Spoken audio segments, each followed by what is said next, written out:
Welcome everyone to Huddle Up with Gus, where we talk to our guests about how sports shape their life. I'm your host, Gus Frerotte, 15-year NFL quarterback, and I'm joined by my longtime friend and co-host, Dave Hager. You can now find us under the big top with the Sports Circus and Ringmaster Sal. Look for us on AMP TV, AAMPTV.com.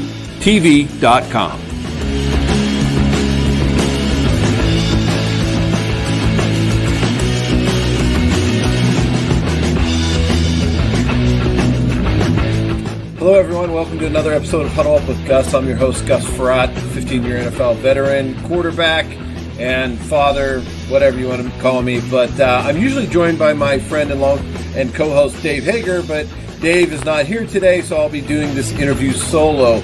You can catch our podcast on radio.com or anywhere you listen to your favorite podcast, and also look for us on AMP TV, AAMP TV. So today's guest, I've known Marnie for a long time through mutual friends of ours that we met, her and her mother, Susan, through Dr. Mayer and his wife, Maureen. And so Marnie has been doing some amazing things. She comes from an amazing family background. She's written some great books that really shows her love for sports. Football Freddy and the Fumble Dog, is that right? Yes. I'm going to show them. I'll pull them up. All right, we'll pull them up. But you've written a lot. You're going through every city. Today, our guest is Marnie Schneider. Marnie, how are you doing? How's everybody been through this time with COVID? Well, thank you, guys. Thanks for having me. Thankfully, everybody is doing really well. I'm really fortunate. And my mom, as you were just saying, we're a really close family. My mom is now living with us. And so that's been a really great thing because I get to kind of oversee some of the day-to-day activities that she's doing. But my kids are doing great. They're, all teenagers, and somehow they're managing to, be able to follow the rules and listen to me and still keep smiling. So that is a good thing. I'm very grateful for that. Yeah, no, it is hard in this time to have everyone home. We've had to kind of go back to our high school days when the kids were home every day. And, my wife and I were empty nesters for a little bit. Now everyone's back home, but we really enjoy spending time and getting to laugh with them every day and finding out a little bit about, the adults they're becoming. So going back before we were adults, when you were a kid growing up in Philadelphia, what is that first memory that you had of falling in love with sports? So, I had this very unique opportunity to get to go to a professional football game as a young girl because my grandfather, Leonard Tose, owned the Philadelphia Eagles. So I remember that whole walking into a stadium and seeing thousands of people cheering for the team and being like, well, what is this? And then learning the game. And I think once I learned a little bit about football and that you get, 4 chances to get another 4 chances and just some of the nuances that happen with it and the cheering and just the whole camaraderie of it, I fell in love with football. And I'm so grateful for all the experiences that I've been able to have just based on knowing the game of football just a tiny bit. Not as much as you, Gus, but certainly knowing it a little bit and impressing some people at times. No, I'm sure you know a lot of it and probably just as much as me. But so if you think about going back when you were a kid and you were walking to those stadiums and thinking about your grandfather, was he an owner because that's something he saw as economical and it's a franchise that I can build and I can generate wealth from it, or was he a fan? He was definitely a fan. But I think that for my grandfather, what he saw football as was a way to give back to the community. My grandfather was an incredibly generous man.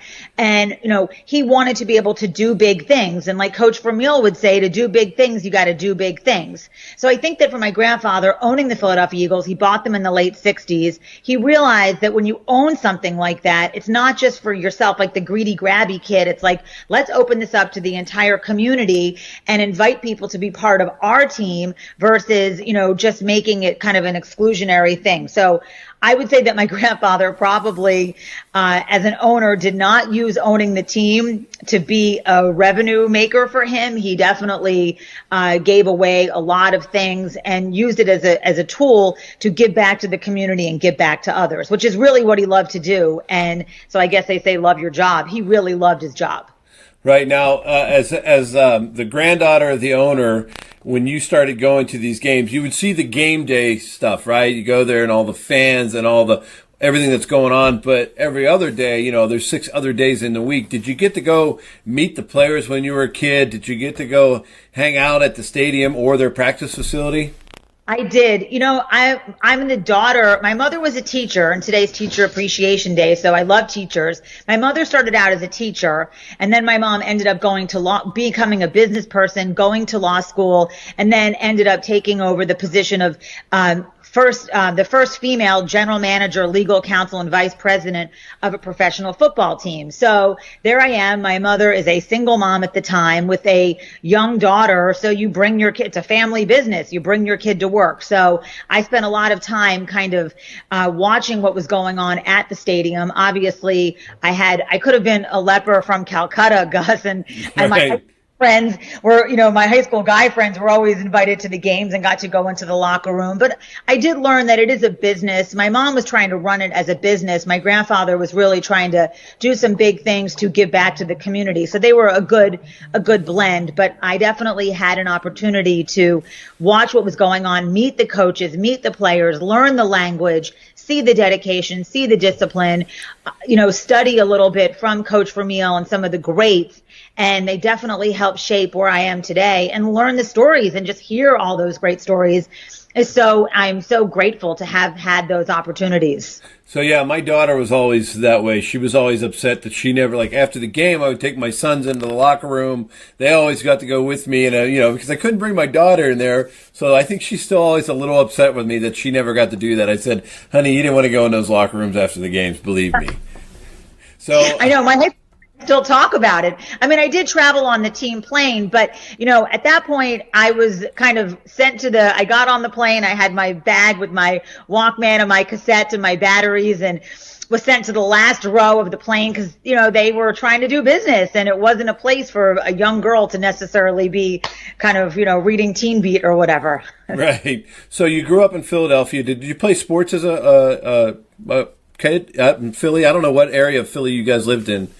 In the suburbs. I was a horseback rider. I definitely did that. And I played field hockey, kind of all the general sports, field hockey. And then I managed the baseball team. I love baseball. I had a really unique opportunity because my mom was a working mom. And at the time, the Eagles shared the stadium with the Philadelphia Phillies. So during the dog days of summer, when I was hungry and there was no activity on the football side, I could open up a door and wander around to the Philly side, and they would take me in and give me a hot dog and a seat to a baseball game. So I got to learn a lot about baseball just from, and those were the, you know, Mike Schmidt era. So that was a great thing.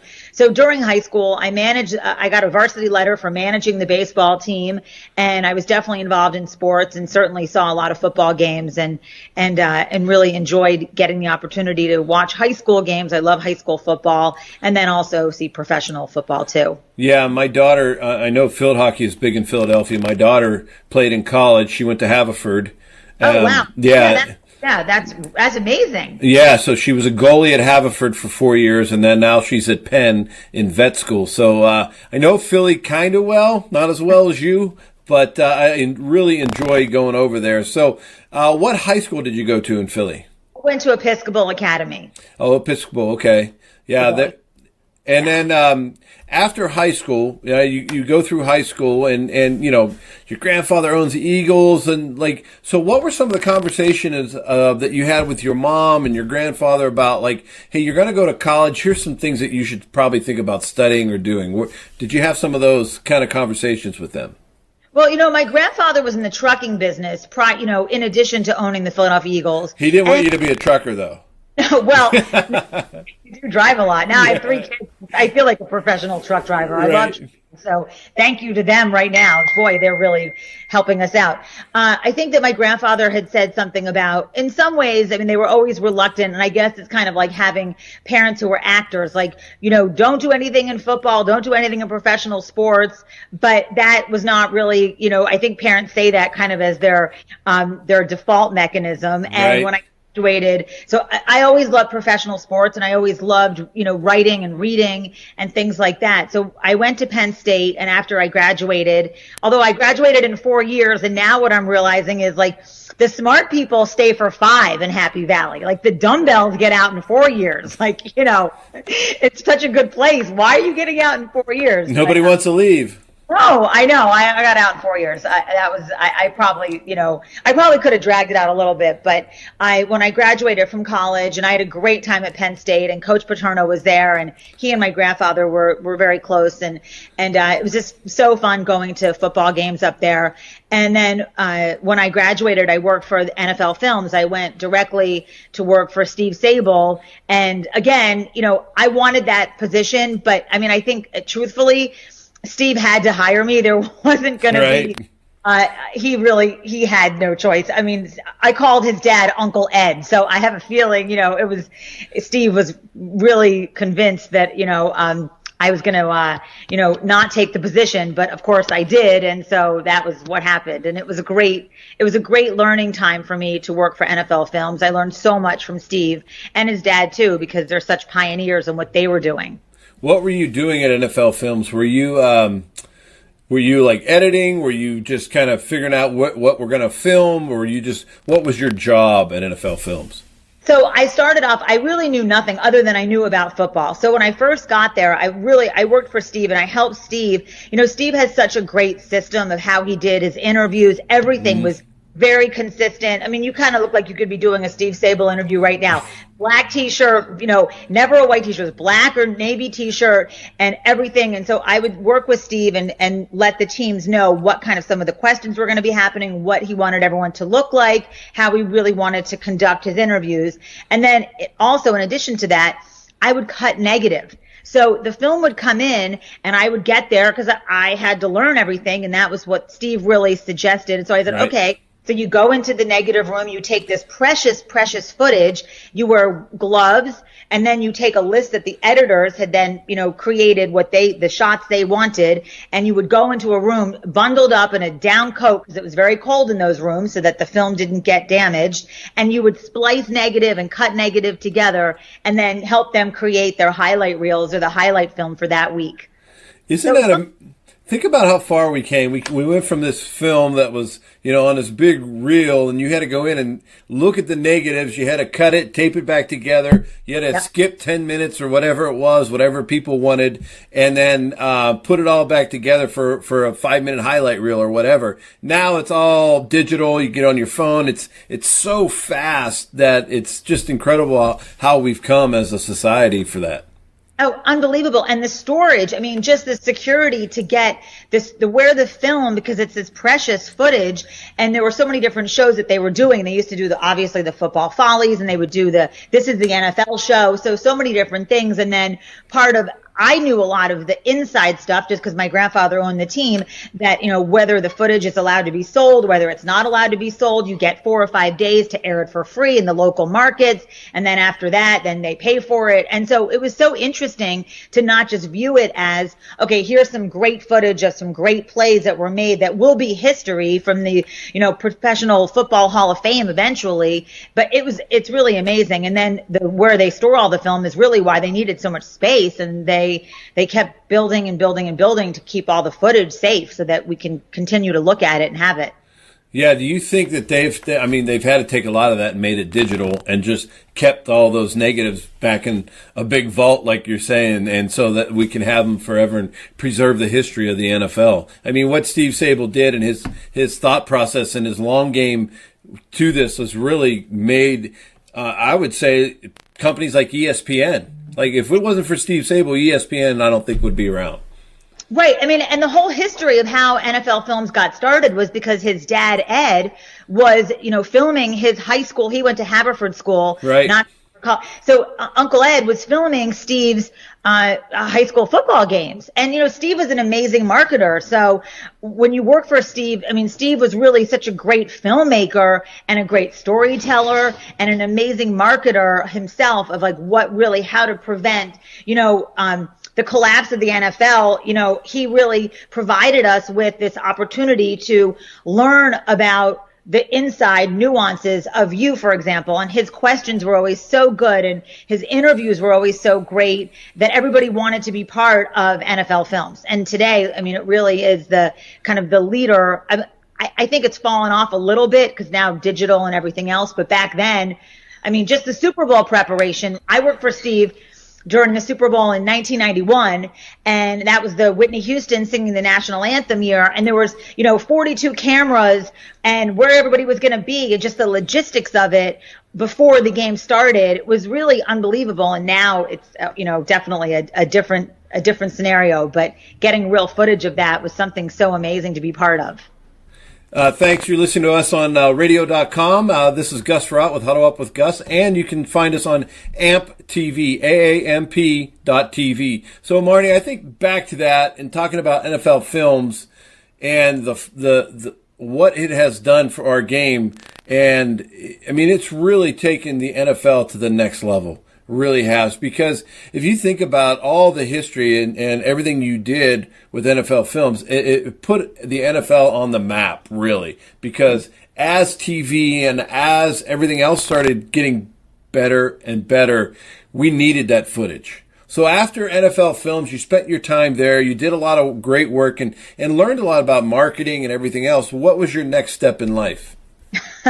Then against everyone's better wishes, including Steve, I moved to Hollywood. I was like, you know what? I'm going to go check out Hollywood. And everybody, and Steve in particular, he said, oh, they don't, sports is a very different, and this was back in the 90s. And he said to me, Marnie, you know what? I don't think that's a good idea because people don't understand sports in Hollywood. They're very different. Now, obviously, sports is the biggest game in town, but back in the 90s, it really wasn't. So, but, against Steve and my family's wishes, I packed up my suitcase and I said, I'm going to go to Hollywood. And I'm certainly glad that I did. It was a great experience. I was there for quite a while and ended up acting in a couple movies and learning a lot about filmmaking and the writing process and the entertainment business, which is, certainly has changed now dramatically too. But, it was far from the East Coast. And so a couple years we moved back east, but I loved being in Los Angeles when I was there. Definitely the business was changing and I learned a lot as well. And that's kind of always been my motto of life, is just to go and learn and listen and pay attention. And then hopefully you can translate that into something relatable going forward.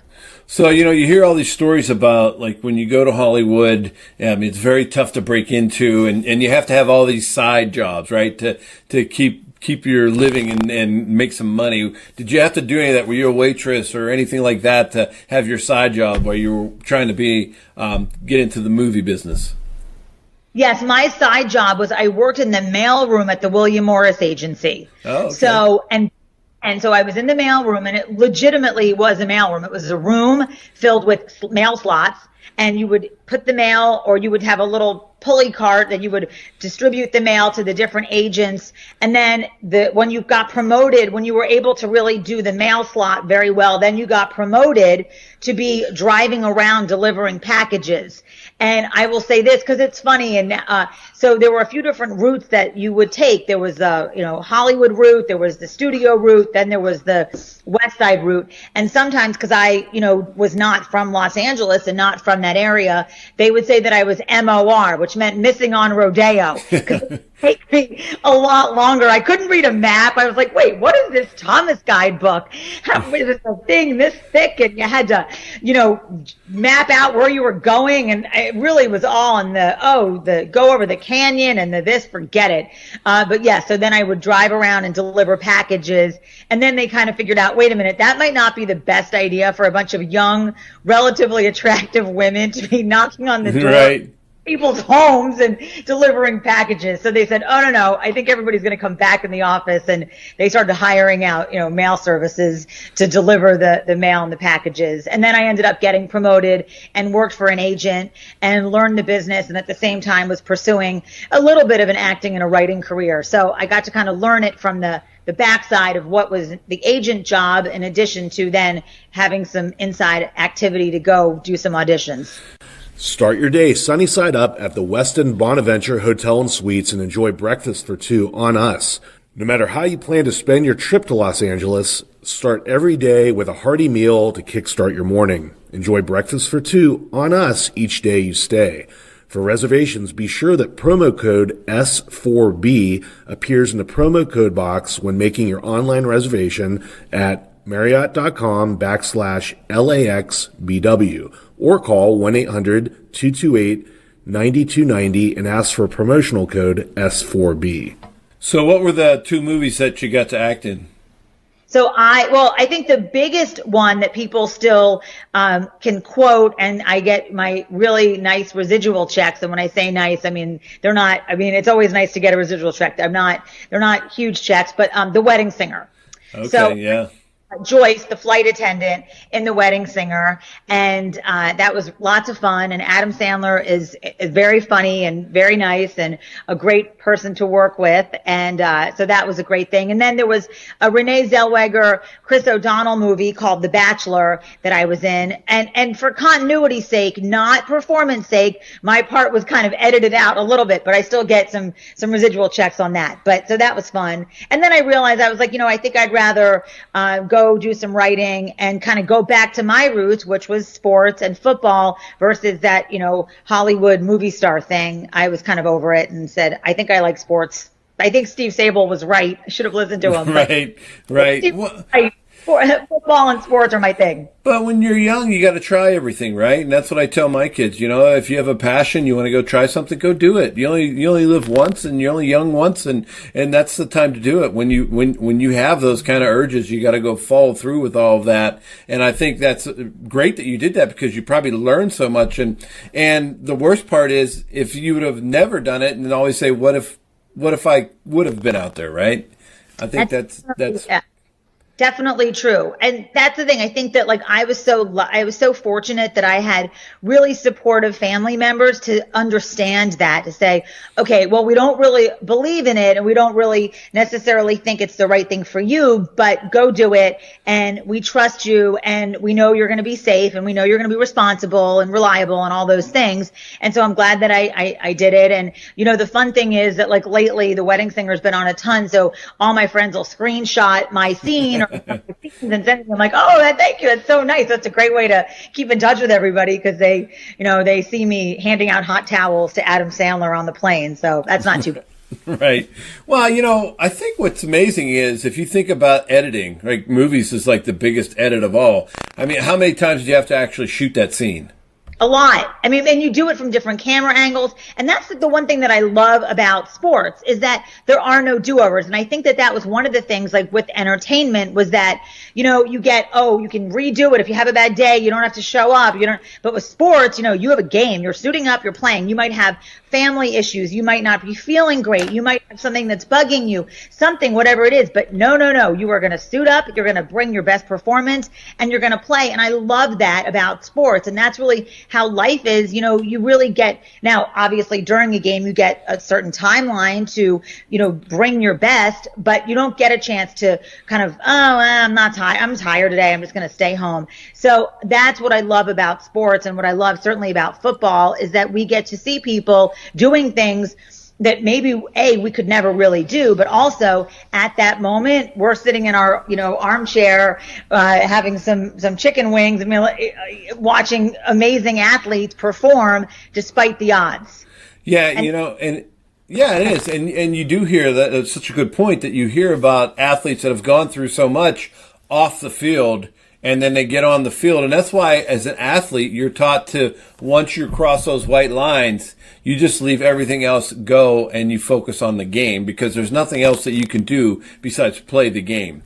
And and a lot of coaches, when you're young and when you're teaching sports at a young age, that's what they'll tell you all the time. Hey, you might had a bad, your parents dropped you off and they were yelling at you, but forget about it. Let's just go and focus on football. So you learn those things as a young person in sports and basketball and baseball and everything else.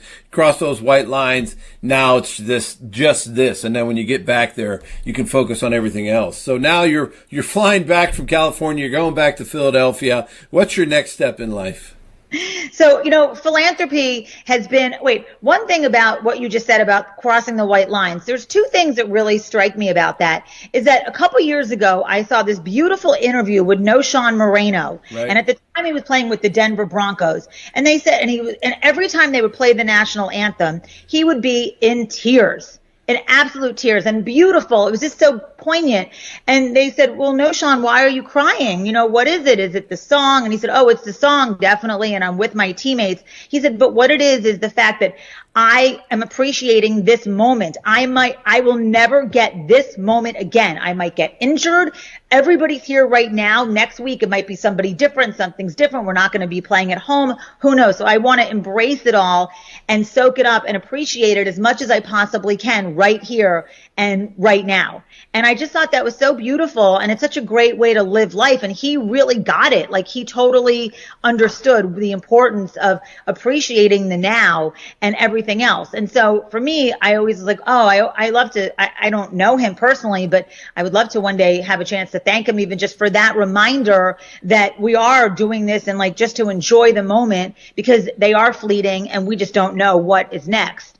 And so, and I think that, and I'm not sure, I think it was Buddy Ryan. And before football games, he would, not only would he do his practice with his teammates, but he would also practice the lineup of the national anthem, because what his whole thing was, that's the first time that the team, that your opponent gets to see you suited up. And he's like, and I want my guys looking tough, and I want them looking like they're ready to play. If they are scraggly and if they're not prepared for that national anthem lineup, then we lose. We automatically lose. So I just love that mentality that, you suit up to play, but you really have to have it to understand, the presentness of being there, but also that when you suit up to play, it's for real and it's not a joke. And that's why me as a fan, I just love the whole 60 minutes of football. So which segues into the next step for me was really, obviously philanthropy was a huge part of my life. My grandfather was one of the original founders of the Ronald McDonald House, something I'm incredibly proud of.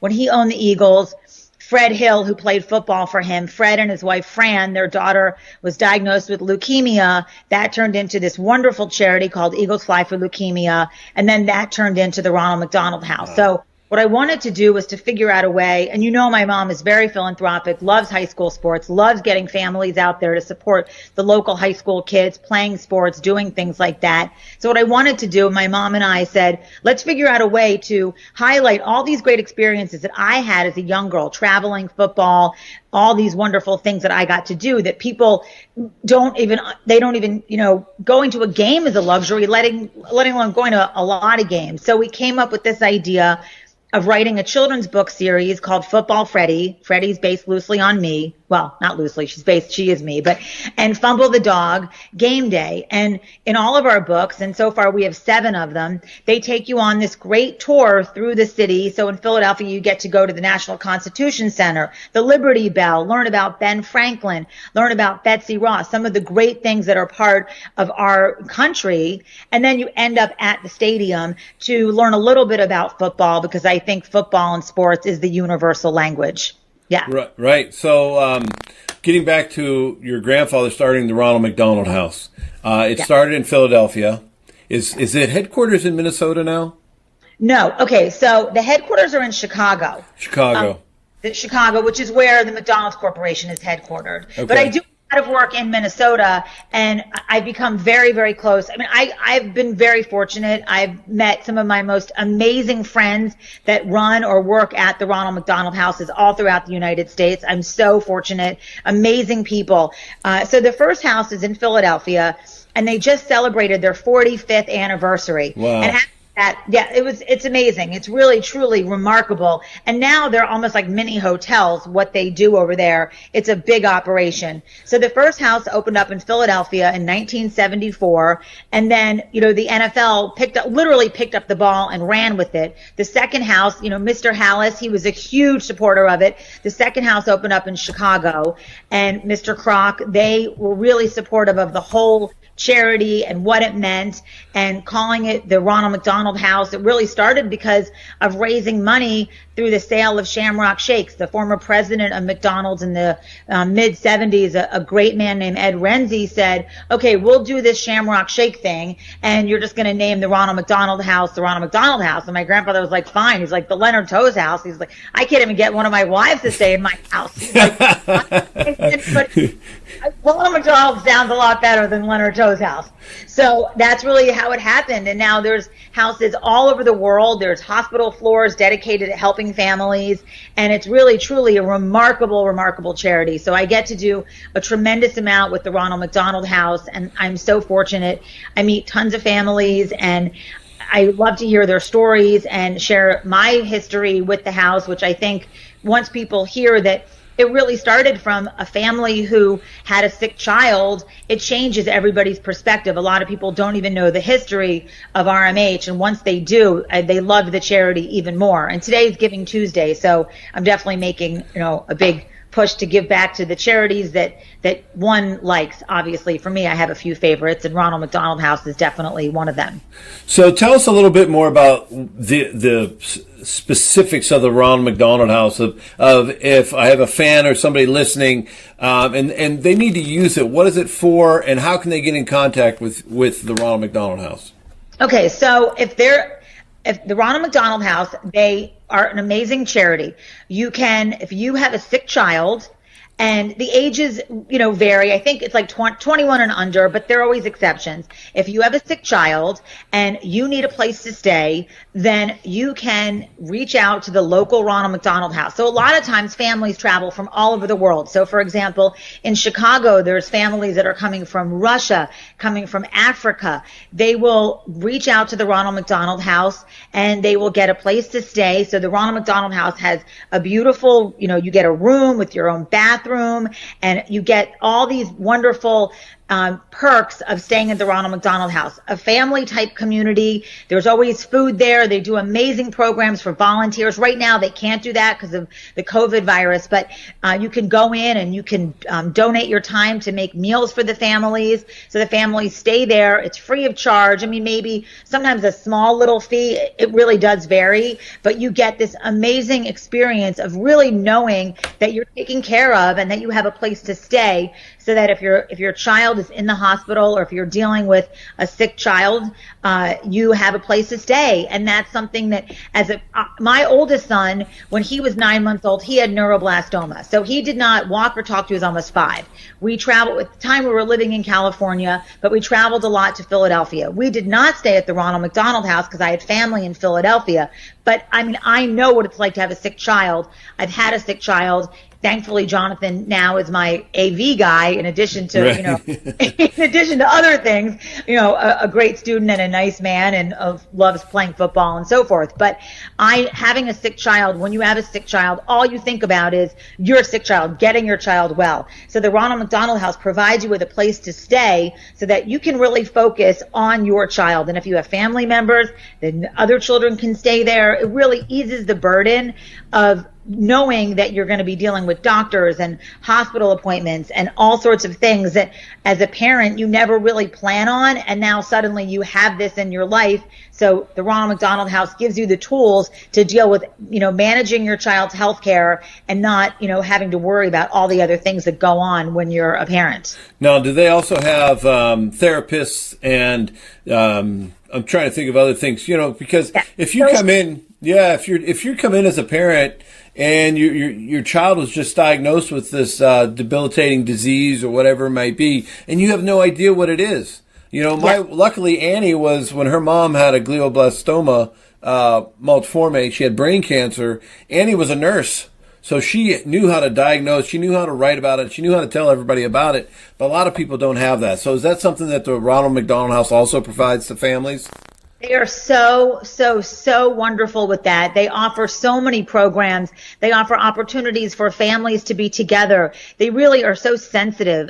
And and sensitive, and also managing to be incredibly, and I love this word, relatable to everybody's experience, because it's different. And you might have eating restrictions and they're sensitive to that. You might have certain things that are part of your lifestyle, and the Ronald McDonald House is very sensitive and empathetic to all of those needs that you have as a family. And if you're not from our country, if you're from a different city, they certainly open up their arms, and their motto is keeping families close. So that's really what they do. The old motto used to be the house that love built. And it really is true, because it really is all about love and about giving back to the community. And that really goes back to what my grandfather, and certainly what he wanted to do when he owned the Philadelphia Eagles, was find ways to give back to the community. I know that when the Eagles made it to the Super Bowl in 1981, he took everybody. He was really the first owner who said, the janitors are coming. Let's go.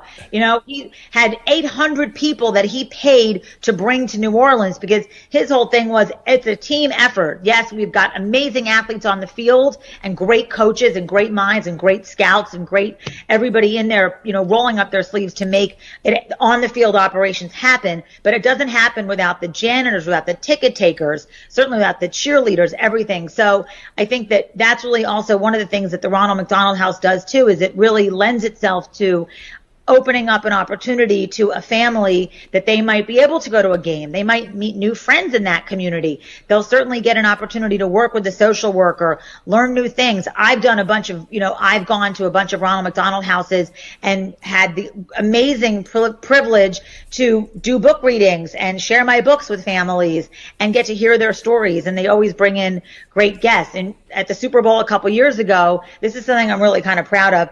I say it jokingly. Some of the moms were actually more interested in hearing from me do a book reading than when Brett Favre walked in. And I was like, no, let me educate you. Drop everything and go to Brett Favre, please. Just he's old. Go talk to Brett Favre. I'm not that cool. He is, so. No, that is great. We're joined by Marnie Schneider, and we're here on radio.com. You're listening to Gus Frott and Huddle Up with Gus. So, Marnie, if you think about that, and you have this incredible book you wrote about, these experiences you have when you go to sporting events. I think the way you did it was brilliant. You and your mom come up with this idea. Now, does every Ronald McDonald House have your books in them? Well, a lot of them. I'm not every, because there's over 300, but my books are all, okay, when the coronavirus hit, I had called my publisher and said, what can we do? My books are all available on Amazon and Barnes & Noble through the publishing company.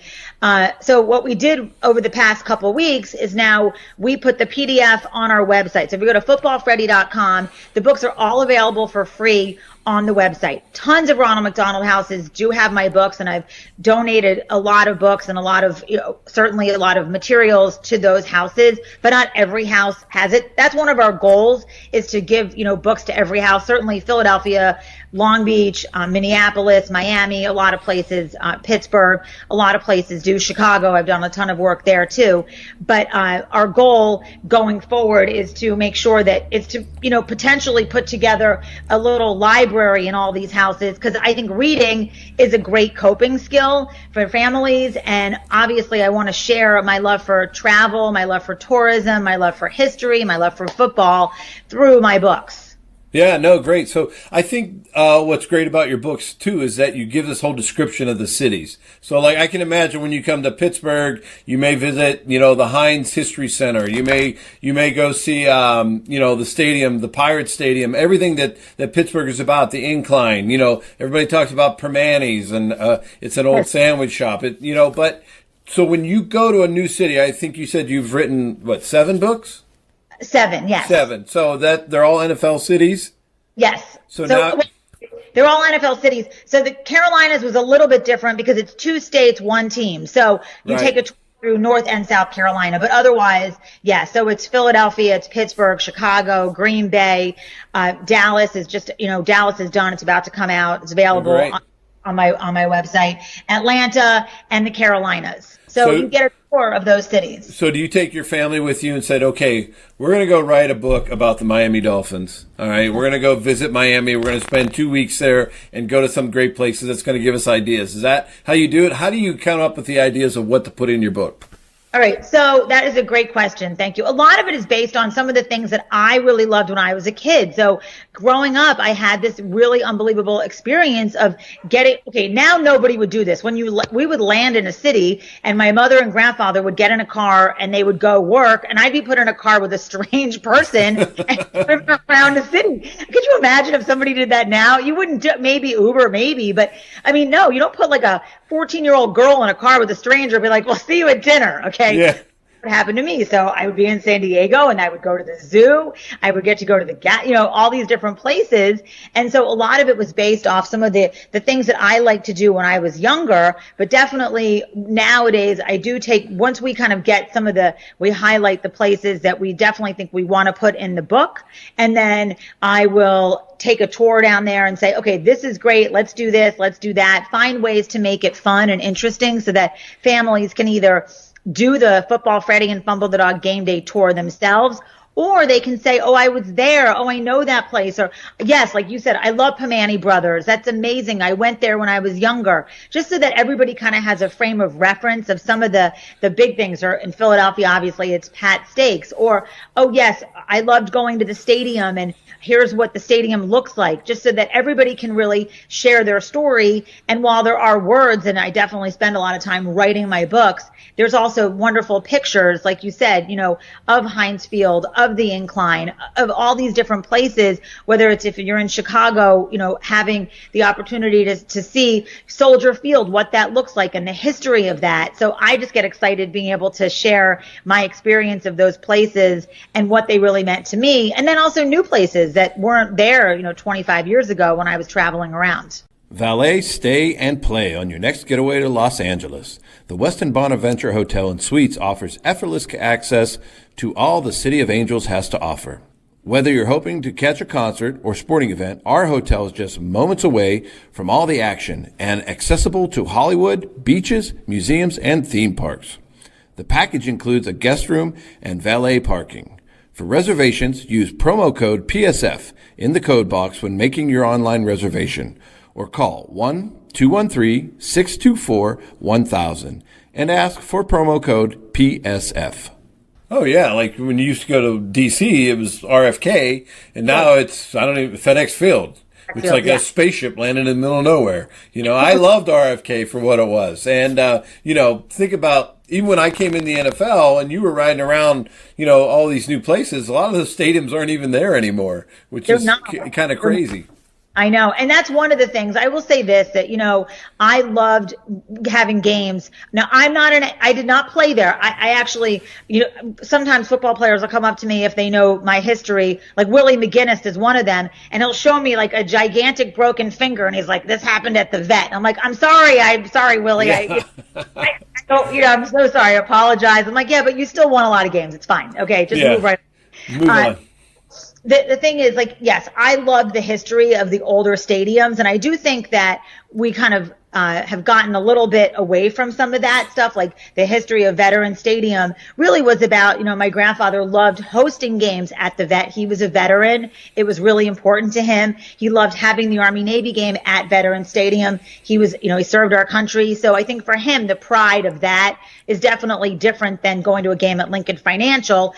But, it's also, again, it's just about finding new ways to create your own family history together when you cheer on your team, whether you're watching it live or this year, I think we're going to be watching it from our armchairs. And that's why I think my books are so great, certainly right now, is that we can't travel to these cities potentially, but you can certainly pick up a copy of Football Freddy and learn about those cities without necessarily being there and getting ready for the day that we can travel there.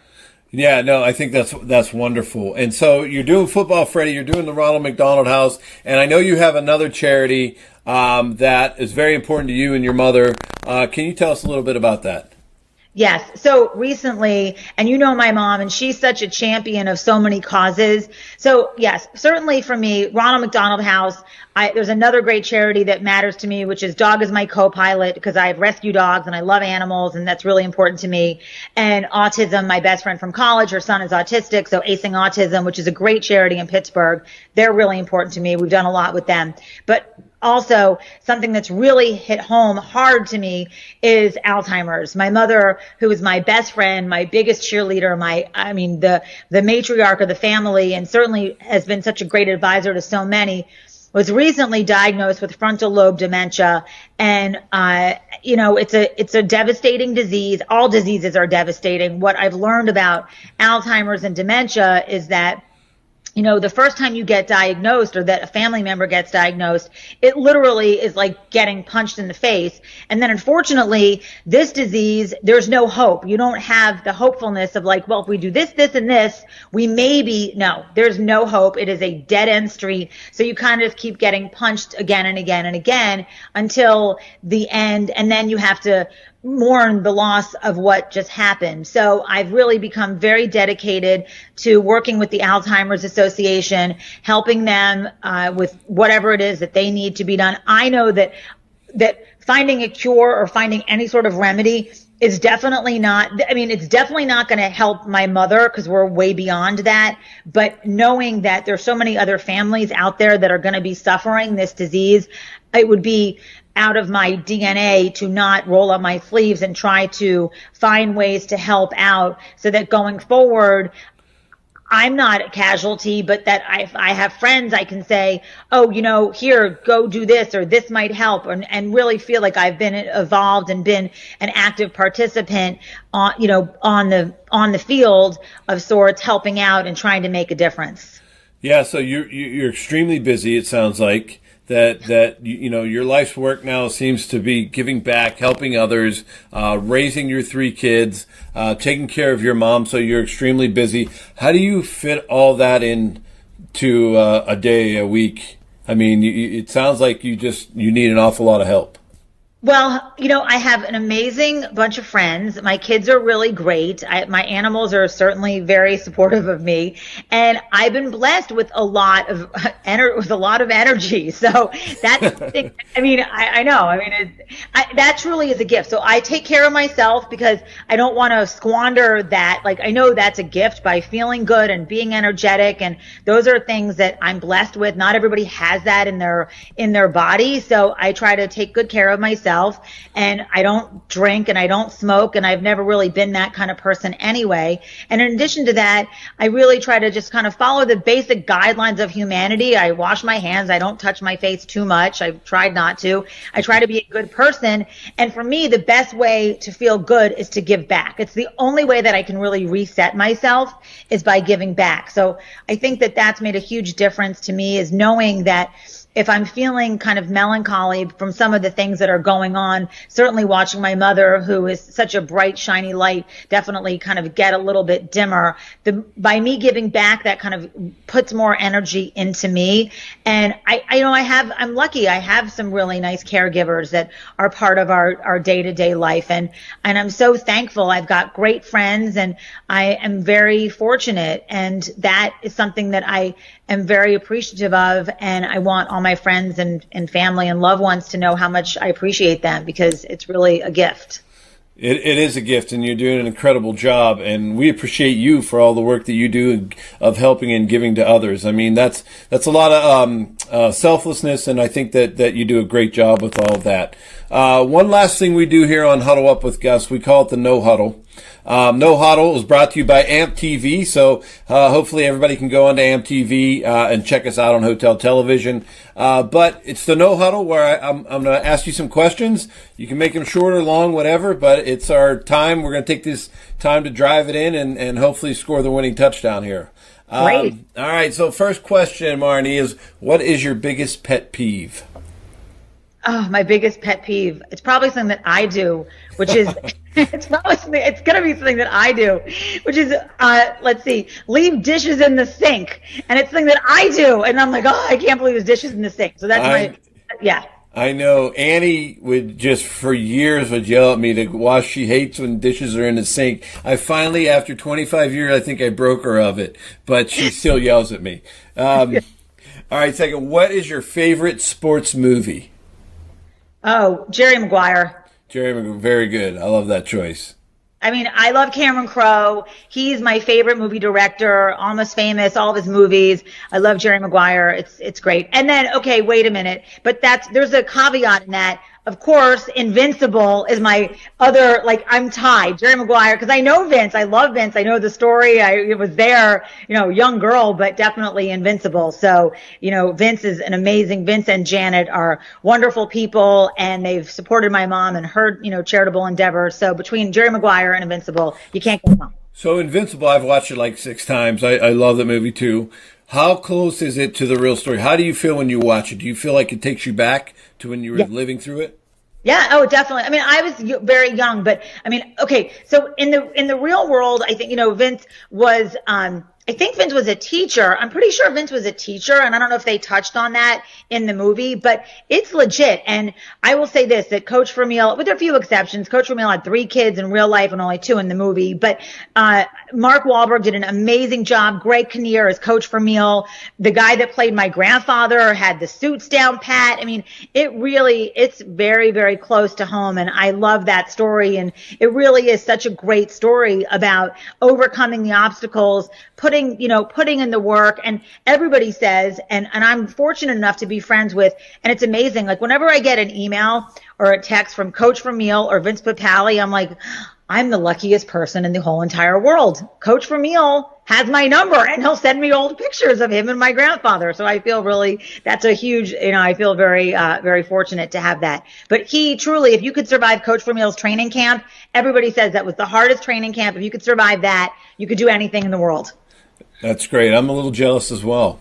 All right, I got an Eagles question for you real quick. Who was the number 1 pick by the Philadelphia Eagles this year in the draft? Oh, shoot. Wait a minute. Oh, my goodness. See, I'm a football fan now, Gus, not okay. So I do know that Jalen Hurts came in the 2nd round. Okay. So I do know that. So, let's see. That's a good question. My son is going to absolutely torture me because he's really picked up the baton as the Eagles fan. I now, with all of my books, am now just a football fan. Okay. Yeah, we'll say that was the first pick of the draft this year was Football Freddy. Yeah. All right. If you had to go back in time and visit a young Marnie, right, what advice would you give her? You're flying on these planes. You're going all over the place. What advice would you give her?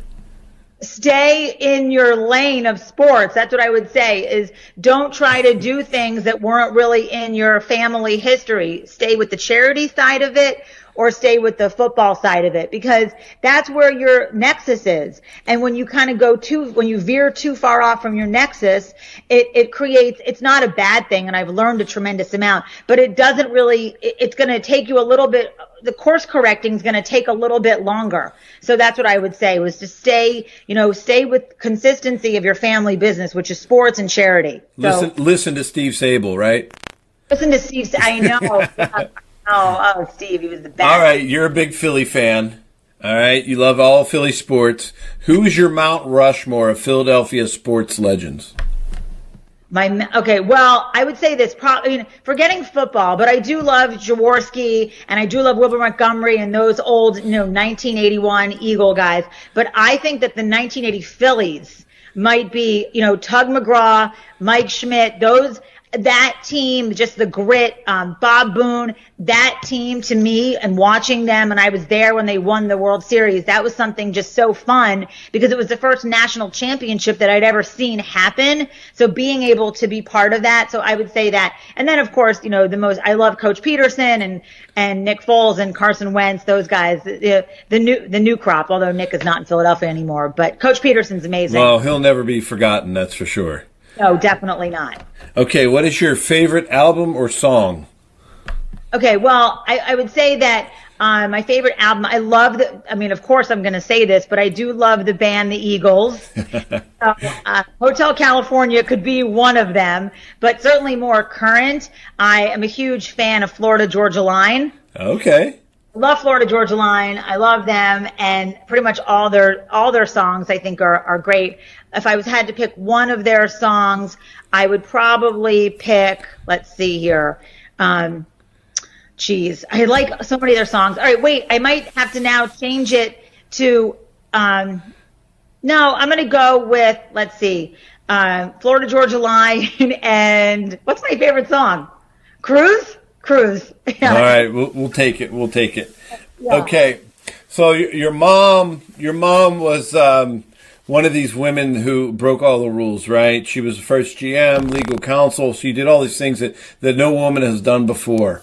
And if you think about that, there's been women who have led the way for equal opportunity and justice and everything else. What do you think your Mount Rushmore would be of women who have broken that glass barrier, that ceiling? Well, certainly my mom is definitely at the top of that list. And I think as far as women, getting an opportunity to, a lot of my friends who might not necessarily be in the public eye, but I have so many friends who are great teachers. And my best friend Stacy from college, she's a teacher in Pittsburgh, and I'm so proud of her and watching how she's done. My other best friend from college, Anne, she's done a lot of public health and world health things. So I think that for me, it's not necessarily about the women that are in the public eye. It's really more about just doing the heavy lifting of the day-to-day responsibilities that often get overlooked just because they're not, posting about it on their social media sites so much. So I would give a huge shout out to all of my girlfriends. And also now I would say this, that certainly because my mom has not been able to be as vocal of an advocate of mine, my Mount Rushmore of the women out there are my friends, my heart sisters, I call them, who have really picked up the ball and are now advising me the way that my mom probably would have. And certainly I am so grateful for that. Right. Yeah. I like the word that you all the heavy lifting, right? There's this tweet that's going around that says, this is what the world would look like if women weren't in it. And it was just like guys going crazy running and no stoplights. And it was just everything was unorganized. And I'm like, that's so true. Like if the world would just be a crazy, crazy place if it wasn't for the incredible women we have in it. Well, thank you, Gus. That's definitely true. And it's nice that you are so sensitive and understanding of that. I know, you have a great wife and she's lovely. And my mom is a big fan of hers. And I definitely am grateful that through my mom and some of her relationships, that I get the opportunity. And that's really through football too, that now I'm friends with people like Vince and Coach Vermeil and a lot of other people just through my family connections. And that is something that I am very appreciative of. And you too, because, I met you, through my mom's connections, and that's so nice. Yeah, that is really nice. And it's been wonderful. And I know everything that my wife went through raising our kids, and then after they were off to college, she goes back to college, she gets her master's degree, and now she's a social worker, and almost a licensed clinical social worker. A few more hours to go before she can take her test. So she's been working really hard, and I'm really proud of her for everything she's been doing. So a couple more questions.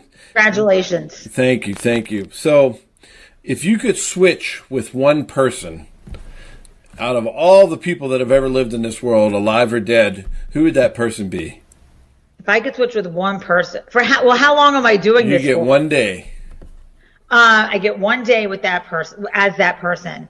I mean, I guess, for me, it would probably be Tom Brady. Oh, Tom Brady.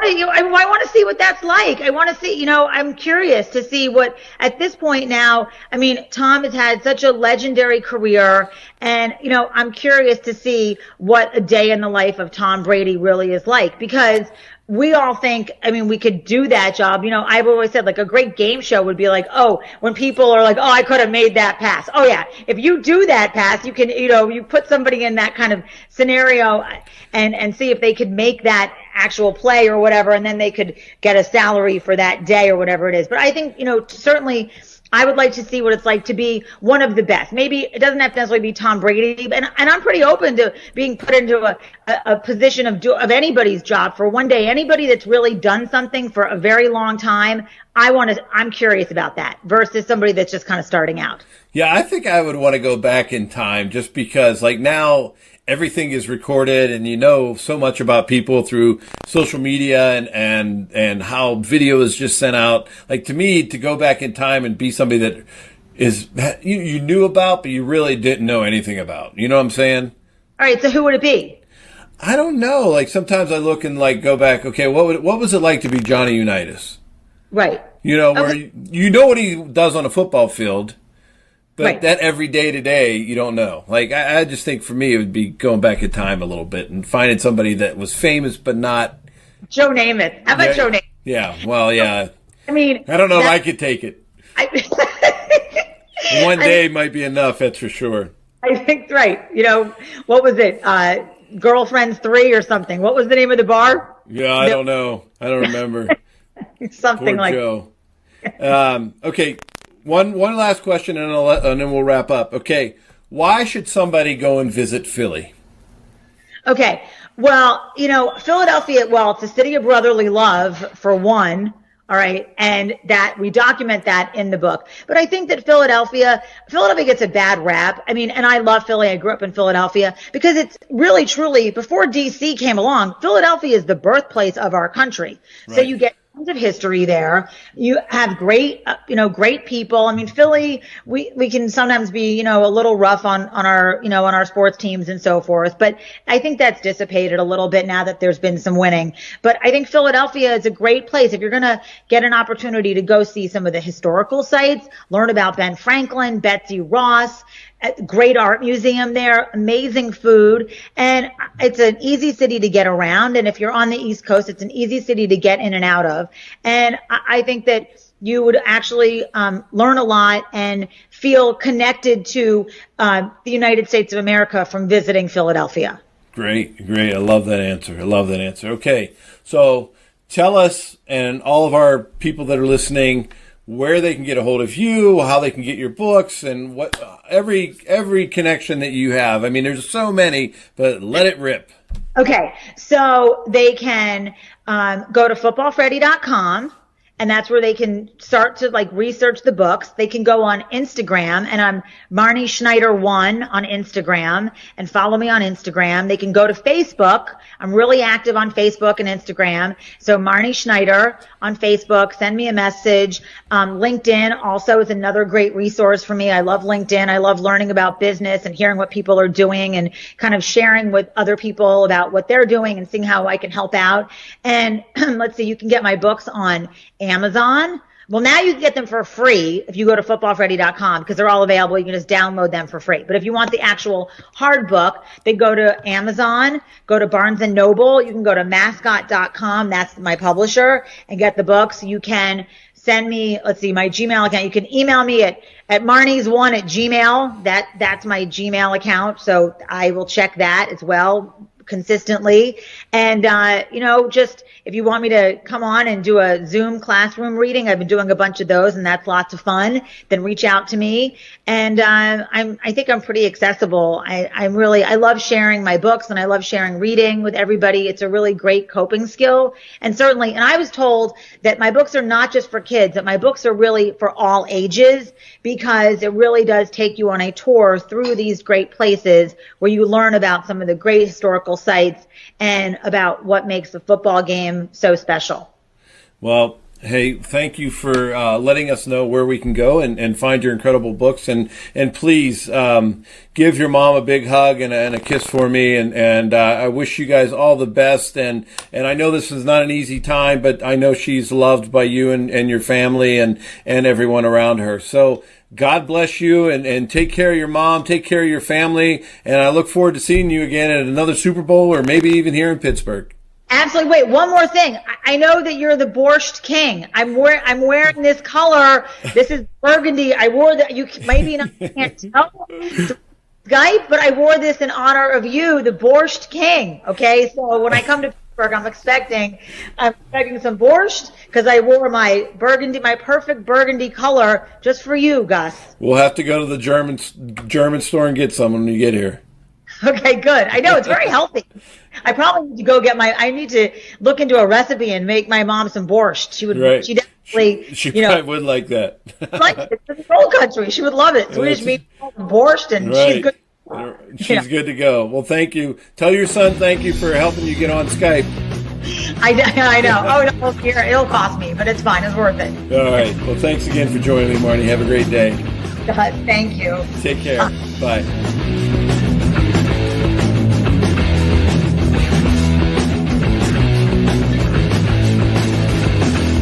Hey, we want to thank you for joining us today on Huddle Up with Gus, where we talk to a wide range of guests about how sports shape your life. As always, I'm joined by my great friend and co-host, Dave Hager, and we want you to be able to follow us on all of our social media at Huddle Up with Gus, and we really appreciate you and thank you for your time and listening to our podcast.